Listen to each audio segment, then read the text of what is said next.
My guest today is Bart Sibrel, and you may remember him as the time where he approached Buzz Aldrin, and he asked him to put his hands on the Bible to swear as if they had landed on the moon. He went around talking to a lot of people. I think there was even a documentary about it. And then Buzz Aldrin got upset and punched him in. If you've ever seen that clip, that's the individual I'm interviewing today. He just recently wrote a book called Moon Man, The True Story of a Filmmaker on the CIA hit list. He was also the infamous man behind the man behind the infamous Funny Things Happen on the Way to the Moon. He does not believe we landed on the moon. He thinks it's a hoax, and a lot of other things are hoax. We're going to see if we can figure this thing out by the end of today's interview. Having said that, Bart, thank you so much for being a guest on Valuetainment. Tell us why you were so convinced that the moon landing was a hoax, and what gave you this idea that it was a hoax? Well, I grew up as the biggest supporter of the moon landings. My dad was in the Air Force. He was an officer. He got a packet at the time of the alleged moon landings of publicity 9x12 color pictures. I had them up on my wall for 10 years, saw them every day from the age of 4 to 14, which is 3,650 times. And then I saw a television show with this gentleman by the name of William Casing on it. He worked as a contractor for Rocketdyne during the Apollo program for 6 years. He had very high security clearances because he would edit communications going from the top generals back and forth to correct their grammar and everything so they wouldn't look immature. And so he saw a classified memo from von Braun, who said the odds of going to the moon successfully on the first attempt with 1960s technology was a 1 in 10,000 chance. And so he saw all these departments being shuffled around all the time. Just as soon as somebody got their full understanding of what they were doing, they would shuffle everybody around. They were doing departmentalization, so no one could see the full picture that the equipment certainly couldn't do it. I mean, here's the simplest proof. It's simply logical. What they're claiming is that they went 1,000 times farther than they can send astronauts today, 50 years ago, on the first attempt with 1/1,000th the computing power of a cell phone. I mean, when they flew across the Atlantic for the first time, a few years later, hundreds of aircraft and thousands of aircraft were flying across the Atlantic. When they went to the North Pole and South Pole here on Earth, they never made it the first attempt. It took multiple times. And there's never been a technological achievement that no one could repeat 50 years later. It's like me telling you 50 years ago, Toyota made a car that could go 50,000 miles on a gallon of gasoline. And yet today, 5 decades later, the best car can only go 50 miles per gallon or 1,000th the distance. You would laugh and say the original claim is preposterous. And so here we are 50 years later, and now the farthest they can send an astronaut to the moon is 1,000th the distance that they claim to have done on the first attempt 50 years ago with less computing power than a cell phone, 1/1,000th of the computing power. It just doesn't add up. It's the only technological achievement that could not be repeated 50 years later. It's never happened. It's also the only time that they deliberately destroyed a technology. I mean, the B-52 is 70 years old, and there's still 200 of them in service. And yet they admit they destroyed all the Apollo equipment, and they're claiming they have to go back to the moon and recreate it from scratch. They destroyed all the original videotapes, all the original blueprints. You would never do that if you really went. You would only do that if there was a fraud and you were trying to cover your tracks. So I started looking into it at a 14-year-old thinking, hey, maybe this guy's right. I was open-minded 14-year-old. And then 10 years later, I'd become a filmmaker, and I was editing for the filmmaker who had produced the show I saw 10 years earlier. I said, do you remember that guy in your show who said we didn't go to the moon? No. Call the San Francisco production office. I did. They said, hey, look, if you called 1 or 2 days later, we wouldn't be able to tell you because we're deleting all 10-year-old archives. So I called up the guy. He said, hey, you're a filmmaker. You should do a film about this. I took off about 6 months. I found out that 2 of the 3 astronauts on the first mission never give interviews. I found out that the administrator of NASA resigned days before the first mission. It's kind of strange before you're putting this big feather in your cap. I found out that the Soviets had launched the first satellite, the first animal, the first man, the first woman, the first two spacecrafts at the same time, and they never went to the moon. And then I look at these shadows. I'm a filmmaker. My job is to make fake scenes look real. And I can tell you from showing you one simple photograph that the moon landings are shot with electrical lighting. I mean, if you go out in sunlight, shadows always run parallel. You and a friend go out on a sunny day, and you'll see your shadows will never intersect. Bart, show us what you mean by this lighting. So here is a picture that I took in sunlight. You'll see that the shadows, because the sun is about 1,000 times bigger in diameter than the Earth, that it casts shadows in the same direction over an entire continent. Here's a picture that NASA claims was taken on the moon. Here you see the shadows are from an object about 5 feet apart from one another. Here's the astronaut shadow going at 12 o'clock. Here's the shadow of a rock about 5 feet away. It's going at 9 o'clock. This is all the proof that you need that the moon landings are fake. My job as a filmmaker is to make fake scenes look real. I use electrical lighting all of the time. And when I looked at those pictures, these things are guaranteed 100% shot in electrical lighting. I mean, there it is right here. This is all the proof that you need that we didn't go to the moon. And then in the course of making a funny thing happened on the way to the moon, we found classified footage of them faking part of the photography right in front of your eyes. When I popped in this tape, said, do not show to the public. Mind you, I had asked them for all the footage from just the first mission, figuring if they faked it, they were more likely to have made a mistake the first time they faked it. So I pop in this tape. It says, do not show to the public. And then I see this particular shot here of what is allegedly the blue Earth floating in space, because at this point in the mission, they're supposed to be 130,000 miles away from the Earth. And this is allegedly with the camera up against their window, shooting the Earth far away, which it's not. This was the only fake footage that the astronauts faked themselves. Basically, I'd gotten the same footage over and over again. I asked for unedited footage, but I didn't get any except by accident. Bill Casing thinks a whistleblower from NASA sent me this footage intentionally. So when I hit fast forward in the machine, I kept seeing this same shot for the full hour, which is kind of odd. Why would I see this little shot here of the Earth floating in space for a full hour? Because it was a special effect shot that they were trying to perfect.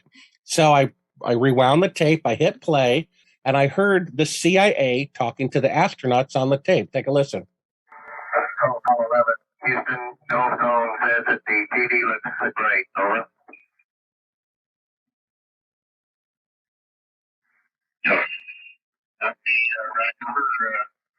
Okay, so you just heard NASA talking to the astronauts. Hey, the TV picture looks great. Then there's a 4-second delay. And then a third party, the CIA, says talk. And then the astronauts answer, hey, the TV picture looks great. Well, they're really in Earth orbit. So they heard them right away. If they had answered right away, it would give away the fact that they're very close to the Earth. So they had an earpiece in, and basically they were instructed not to answer NASA until 4 seconds went by. Call 11. Houston, Gulf Zone says that the TD looks great. Over.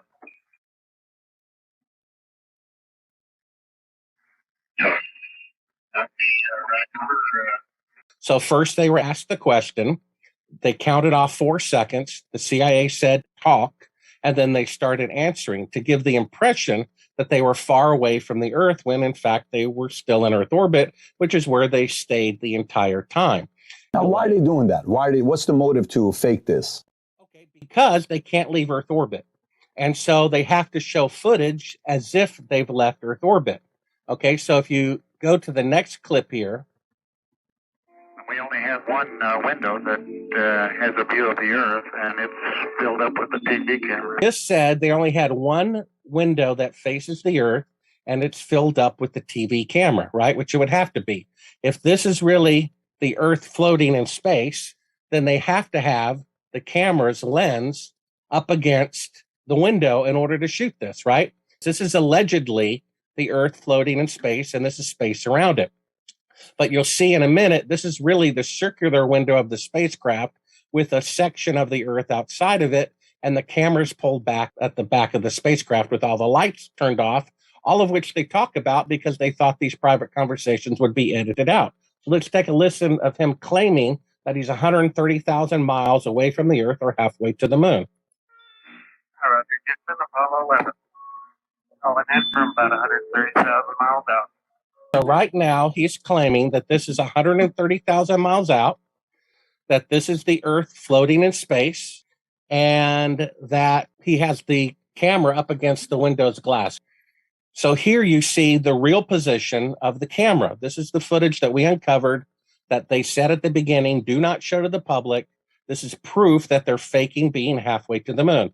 Here's a work light inside of the spacecraft. They put a crescent piece of material inside the window to make it look like the Terminator line between night and day. Here they are removing part of that. Those are the astronauts in front of the window removing. This is a 1-foot model of the Earth. You see that? Then we see the iris open up, and we see the real location of the camera being at the back of the spacecraft. You see that? So they just faked being halfway to the moon.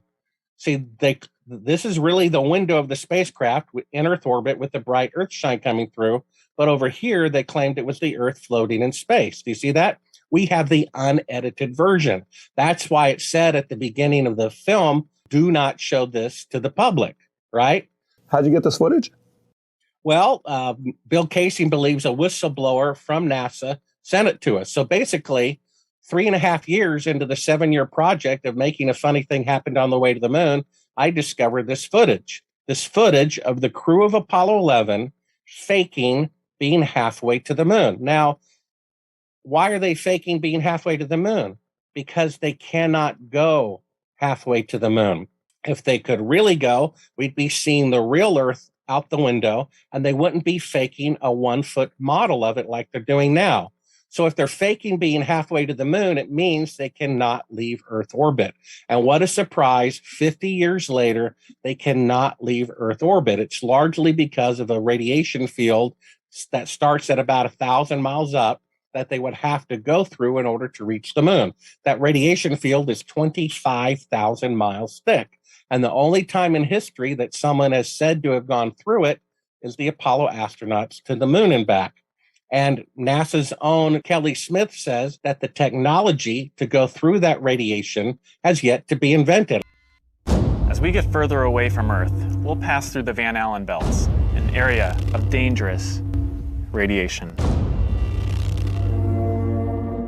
Radiation like this could harm the guidance systems, onboard computers, or other electronics on Orion. Naturally, we have to pass through this danger zone twice, once up and once back. But Orion has protection.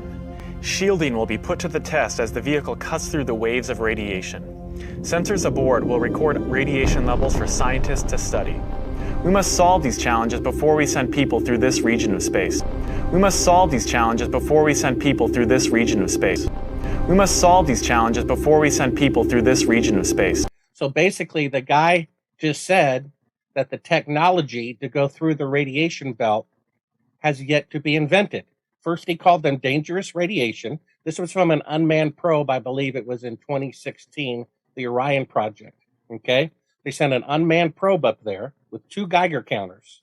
They said it's a dangerous radiation, and he says we must solve these radiation challenges before we send people through this region of space, meaning the technology to send human beings through the radiation field has yet to be invented. You see that? So I call up NASA. I said, let me talk to this guy. I'm a journalist. He said, oh, no, he didn't talk to journalists anymore since he made that mistake. And I said, well, send me these Geiger counter readings, right, of the radiation belts. And they said, that's classified. I said, wait a minute. You sent probes to the sun to find out how much helium is in the sun. Those measurements are just nature. They're not classified. You sent probes to Jupiter to find out how much hydrogen is in Jupiter's atmosphere. That's just nature. So why would the amount of radiation in this radiation belt surrounding Earth, why would those measurements be classified? Because if they released them, it would prove that they're deadly and they cannot go to the moon. When they made the atomic bomb 10 years later, it was like 100 times more powerful. And another 10 years later, it was 1,000 times more powerful. This is the only time in world history that technology has gone backwards. If they really went to the moon on the first attempt with 1/1,000,000th the computing power of a cell phone, they would have been on Mars 10 years later. They would have been in another solar system by now. The point is, it's impossible for technology to go backwards. Can you tell me big, credible mathematicians, doctors, famous power politicians, presidents who don't believe this event took place? Any major names that support that? Yeah, this never Bill happened? Clinton. On page 156 of his book, My Life, he tells a story about when he was working with a carpenter back in 1969. He said, hey, to the carpenter while they were building a house, Bill Clinton said to him, hey, in the moon landing great? The carpenter said, I don't believe them. Those television people can make you think one thing when they're really doing something else. And then he said, after spending 8 years in Washington, he came to believe that the old man was ahead of his time, meaning he also agreed that the moon landings were fake. It's very simple. There's no independent eyewitnesses, no independent press coverage. You know what I mean? It's like they have a TV picture completely controlled by the federal government and 3 government employees of the alleged greatest event in human history. I mean, it's unbelievable that they're claiming that they went 1,000 times farther than they can go today 50 years ago with 1/1,000,000th the computing power that they have today. It's a preposterous claim. If it wasn't for people's emotional attachment to the patriotism, it becomes a religion for people. Look how great science is. Look how great we are. They would already acknowledge it. When Bill Casey first suggested that I do a film about this, right, which is when I was 24 years old, it was about 30 years ago, I turned it down because I saw the shadows intersecting. I saw the Soviets were more advanced. I saw 2 of the 3 guys don't give interviews. But I'm telling you, 30 years ago, it scared me because I have kind of a relentless personality. And I also love puzzles. We were talking about games before we got started. I love games and puzzles. And I said to myself, Patrick, I said, look, if anyone could figure out whether he went to the moon or not, it would probably be me. And I said, it looks like there's a good possibility that the missions were fraudulent. And so I turned down the project. I said, I want to have a wife and a family someday. Why should I risk my life for other people's mistakes? So I turned down the project. And then another client of mine, a Christian client, said, hey, I'll get one of your scripts, Mr. Filmmaker, to a famous Hollywood producer if you do me a favor. I'm like, sure. They said, read the Bible. So I started reading the Bible June 5th, 1989, the day the man stood in front of the tanks in China. And it was a 1-year Bible divided into 365 reads. And over the next 5 years, I read the Bible 5 times from cover to cover. And after that, I realized, there is a God. There is good and evil. There is a judgment for how we live our life. And I said to myself, if they didn't go to the moon, that's more profound than if they'd actually gone. Think about this, Patrick. Let's say they could go to the moon. That would have a certain level of significance to mankind. But if they couldn't go, they lied about it, they murdered people to keep it a secret, that's more profound than if they'd actually gone. And I said, if they didn't go, this is important for mankind to know. Otherwise, we won't grow. We won't learn from our mistakes. We'll be stuck in this corrupted world. So I called up Bill. I said, I changed my mind. I decided to make the film anyway. Well, let me tell you, these films cost $1 million. And we were financed by a board member of an aerospace company who builds rockets for NASA. He knows from an engineering point of view that we didn't go to the moon. And he said it was his patriotic duty to finance these films to expose this fraud. Okay, that's who financed our movie. A board member of an aerospace company building rockets for NASA who knows they didn't go to the moon. Yeah. Plus, I had a guy who worked there for 6 years who said we didn't go to the moon. But I still said, well, maybe we'll find out. But when I found that footage of them faking the shot of being halfway to the moon with the CIA telling them how to do it, I'm like, oh my gosh, they really didn't go. And then it got, even worse. Then I found a source, okay, who was actually there at the time that they filmed it. Now, this is what I'm releasing in Moon Man for the very first time. He was personally there at a particular United States base, military base, and he stood beside President Johnson while they filmed the faking of Apollo 11, June 1st, 2nd, and 3rd of 1968.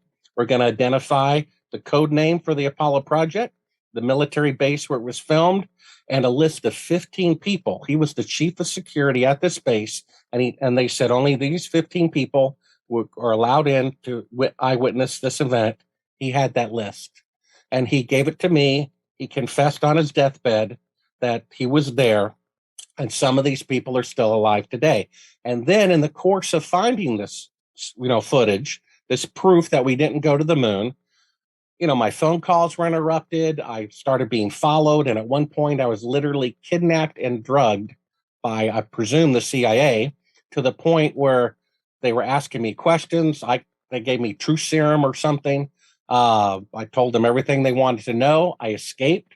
I took my urine sample to a lab to prove that I had been drugged illegally by some exotic truth serum drug. I call back, or actually a friend does, because I was trying to not show if they were listening to my phone conversations where I'd gone, but somehow they found out anyway. When my friend called the lab to get the results, they said, well, we had a problem. I said, well, what was that problem?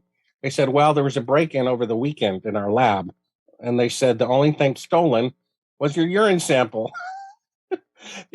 So all of this, it leads up to the second film, Astronauts Gone Wild, where I just had the thought, from TV shows growing up, hey, why not ask somebody to swear on the Bible? So we tracked down a lot of these Apollo astronauts and asked them to swear on the Bible that they walked on the moon.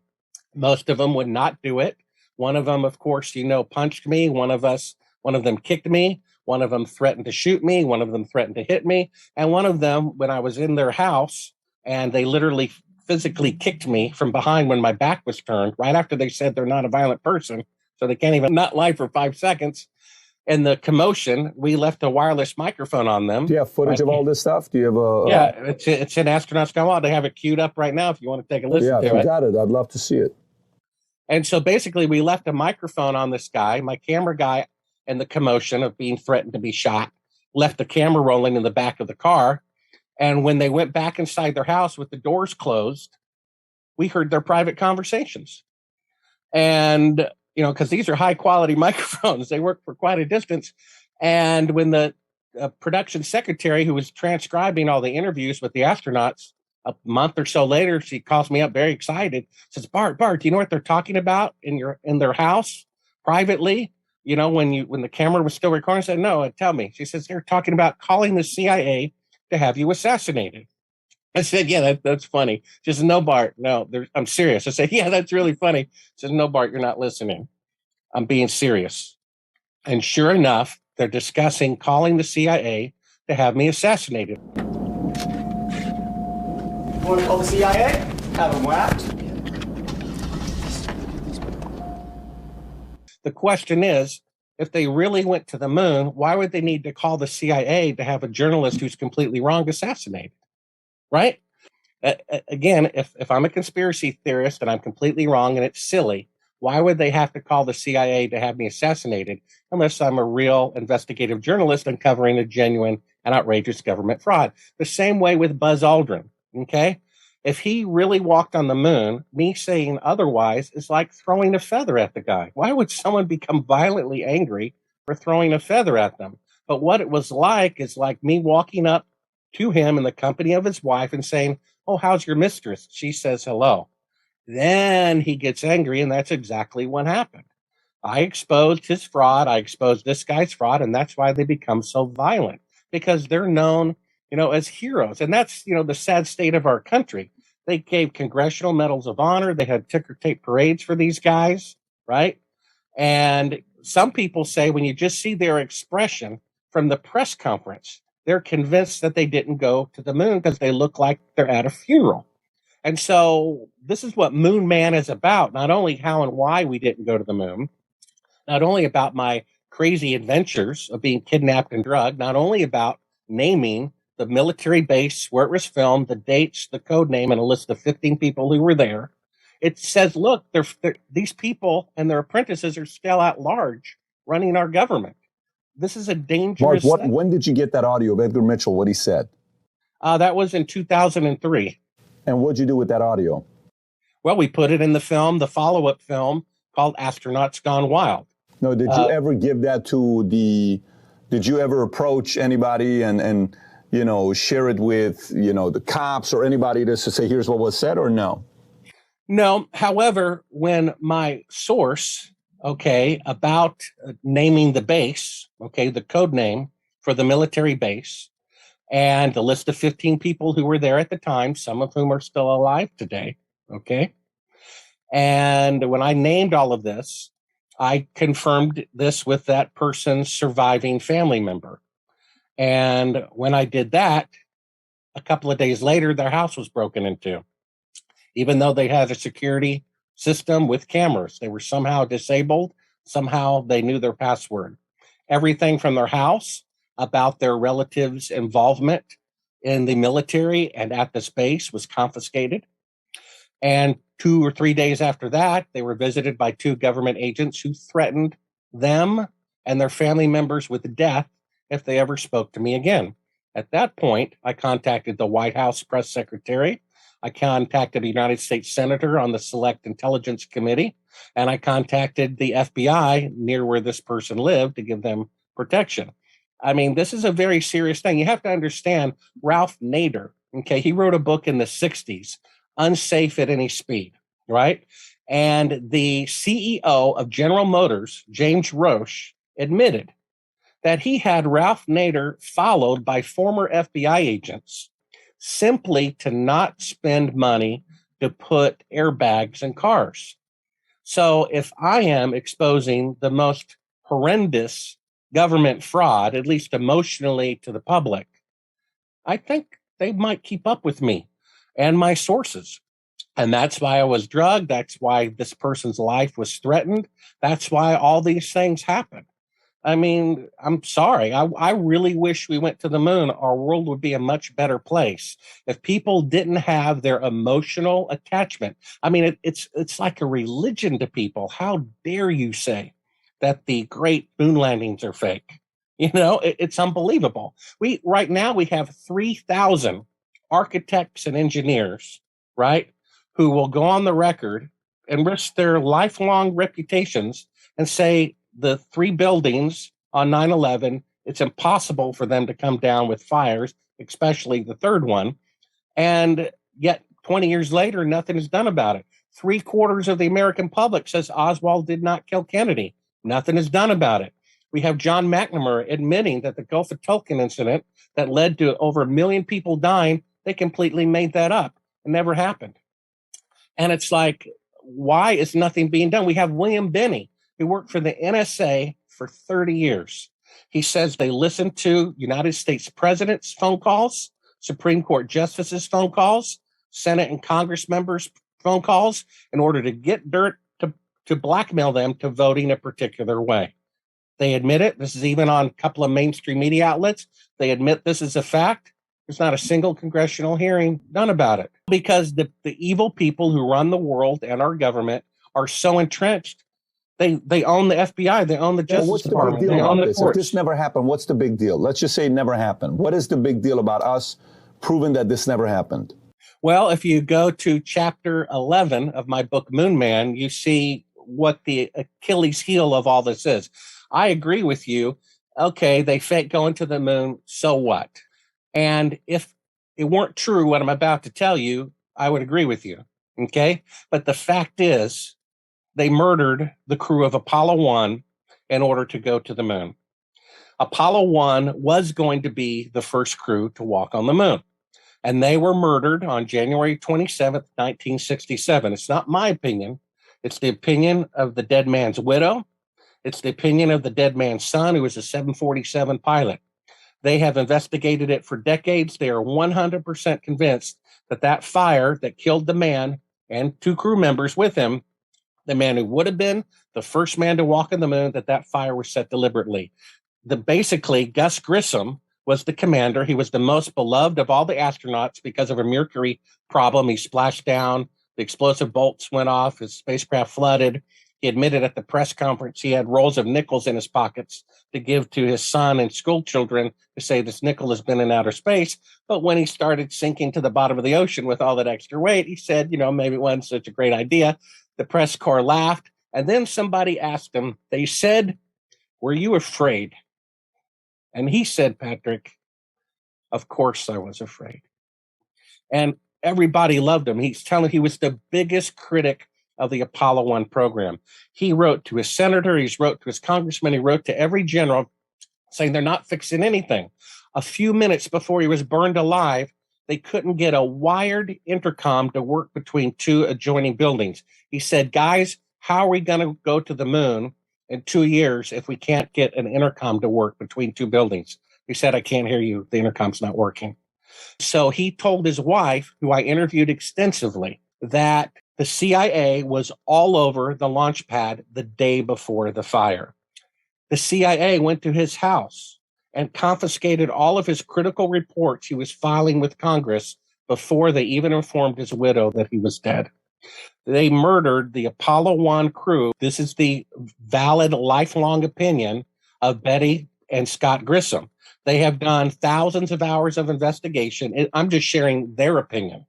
Their opinion is the Apollo 1 fire was set deliberate, and they have forensic evidence to back it up. So why was the CIA there the day before the fire? Why would they kill these three men and then later fake the moon landing? Because he wouldn't cooperate with it. That's why. He hung a lemon at the top of the spacecraft a few days before he burned alive. He said, "This thing is a lemon." He said, "We're 10 years away from going to the moon, not 2. He complained thousands of times, "You need to fix this, this, this." They never fixed any of it because they knew they were only going into Earth orbit and they had not yet informed the astronauts. Same thing with Barron. He was a whistleblower and he did 2 reports for Congress saying this is not going to the moon by the end of the decade. They're claiming they need 15 years to return to the moon with 5 decades better technology than when they had an 8-year goal to go to the moon. Before cell phones and microwave ovens, they could do it in 8 years. Now, 50 years later, it's going to take 15 years. Reagan said they'd go back to the moon in 5 years. Never happened. Then the president after him, Clinton, said they'd go to the moon. Never happened. George Bush Sr. said they'd return to the moon in 5 years. Never happened. George Bush Jr. said twice they'll go to the moon in 5 years. Never happened. Obama said we'd go to the moon in 5 years. Never happened. And they said they're going to send an unmanned probe to orbit the moon. And that never happened. They said that in 2016, by 2018, we'll have an unmanned probe going around the moon. That never happened. They can't even do that. Did Trump ever say we're going on the moon? We're going to... I think he set the goal of 2024, and they just said about, 3 or 4 months ago, they can't do that either. And China, which is the most industrialized nation on the planet, says they need 15 years minimum in order to go to the moon. So how come they could do it 50 years ago in 8 years, and now with 5 decades better rocket and computer technology, they need twice the time to go to the moon? It's illogical. There's never been a technological achievement that no one could repeat 50 years later. Never happened. You don't believe man landed on moon, yet you believe in a God you've never personally, physically met before. What do you say to that? I said those people need to read 2 books. The first one is called Privileged Planet, and the second book is One Cosmos Under God.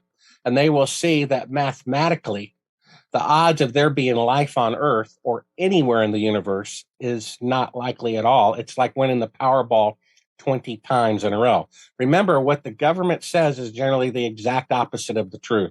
They're trying to tell you that there must be life everywhere, but these 2 books show you there shouldn't even be life on Earth, that it has to be by design. There's no other explanation for it. Things don't make themselves. Cars don't make themselves. Look at our body. All the departmentalized organs doing their job, the ear, it's obviously designed. Now, whether you can understand it or not doesn't matter. Intellectuals get so prideful. They say, well, if we can't comprehend it, it must not be true. Well, my dog, I can open the hood of my car and say, this is the alternator, this is the starter. It will never understand a spark plug, but it doesn't mean that the engine wasn't designed by an intelligence higher than itself.